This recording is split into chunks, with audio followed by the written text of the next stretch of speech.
sama Raffi bilang, tapi ya senang banget, apalagi dengan line up cast yang kece-kece dan keren-keren, terus penulisnya Lele, direkturnya Mbak Hara dan Pak Sunil, kombinasi yang nggak mungkin dilewatkan untuk nggak masuk ke produksi ini sih gitu. Cara nemplok ke tembok bagaimana, ke dinding? Kenapa? Pakai seling atau bagaimana itu? Itu pakai seling dan lumayan agak... Makan waktu berapa lama itu? Lumayan lama ya kali ya. Lama sih. Karena emang agak susah ternyata jadi Spider-Man. Respect Spider-Man, ah? Ada cedera nggak sih, kan adegannya juga lumayan banget. Ada cedera apa enggak selama syuting? Ya ada kram-kram aja sih, tapi cedera yang berarti sih nggak terlalu banyak, paling biru-biru ya normal lah. Gitu ya. Tara, ini film horor pertama, Ya. dan lu juga orangnya takutan banget. Thank you bro, supportnya bro. Ya. Gimana? Maksudnya pendapatnya oke.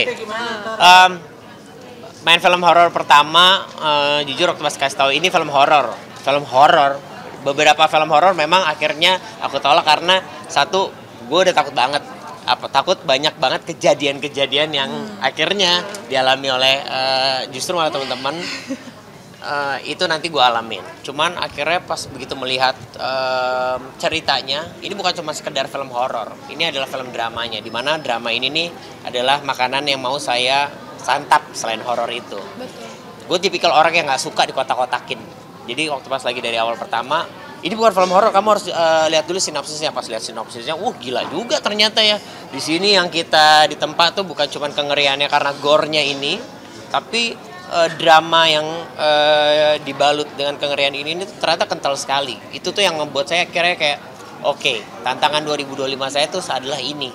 Kalau saya bisa bermain ini, orang nggak akan melihat lagi Tara bercosplay jadi Mamang Osa. Jadi banyak hal yang bisa saya lakukan gitu. Karena sebagai aktor kan kalau kata Al Pacino tuh harus gelas kosong. Gimana saya harus karena begitu lu udah berhasil memainkan film kita Seasonal ini, di situ lu nyampe, friend. Gawat. Penyesuaian sendiri butuh waktu nggak sih akhirnya? Kalau penyesuaian karakter, jujur kalau saya sendiri butuh, karena gue tipikal orang yang nggak pedean. Banyak kira ngobrol sama Dinda, sama Kawai, karena ketika ngebedah karakter kan butuh perspektif orang, apalagi sutradara juga. Di situ tuh akhirnya kita menemukan karakter masing-masing dan diyakinkan, dan karakter itu harus ngelok.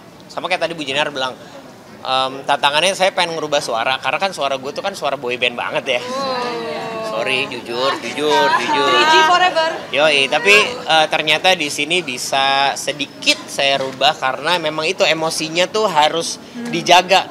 Seorang suami yang tidak boleh terlihat dominan, karena dominannya itu tuh kan akan ada di istri. Jadi ya bisa dinikmatin Kitab Sejenan Alien seperti apa, nonton aja. Dan ini menjadi keberatan buat lo sendiri ya?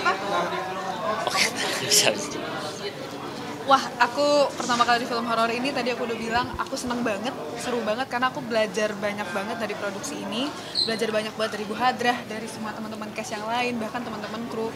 Dan kalau ditanya aku mau lagi atau enggak, aku mau belajar lagi. Ini ya. Cerita kamu yang lewat-lewat di mukanya pernah ada Oke. Aku jawab dulu ya. Menjadi gebrakan, ya mungkin insya Allah iya ya.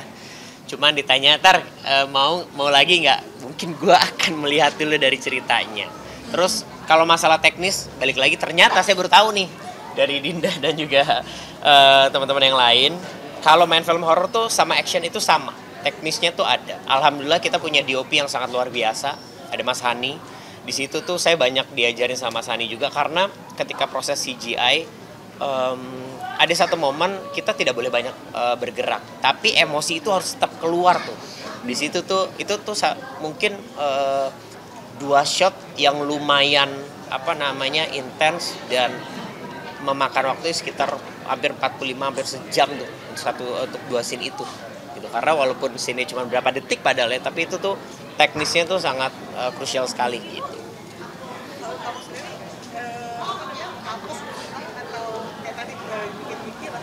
Kalau ditanya syutingnya seneng banget, karena balik lagi banyak yang dipelajarin soalnya kan. Kapoknya tuh nggak ada kapok sama sekali, justru lebih keseneng. Cuman saya cuma ngomong sama Pak Sunil, saya suka banget, saya happy banget syutingnya. Tapi boleh nggak saya nonton cuma setengahnya aja gitu, habis itu saya cabut. Karena nggak tahu, saya setiap kali diundang film horor pun pasti tuh saya akan ngelihat